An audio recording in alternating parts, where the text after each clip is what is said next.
પહેલા તો આ દુઃખદ ઘટના છે, એમના પરિવારને હું હૃદયપૂર્વકથી સાંત્વના આપું છું.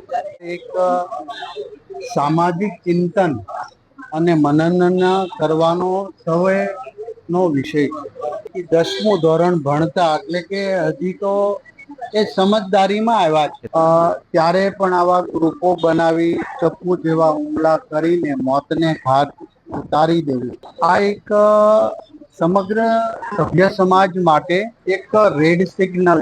પોતે હીરોગીરી કરવાનો શોખ થયો હોય એની ઉપર બાજ નજર રાખવી જોઈએ.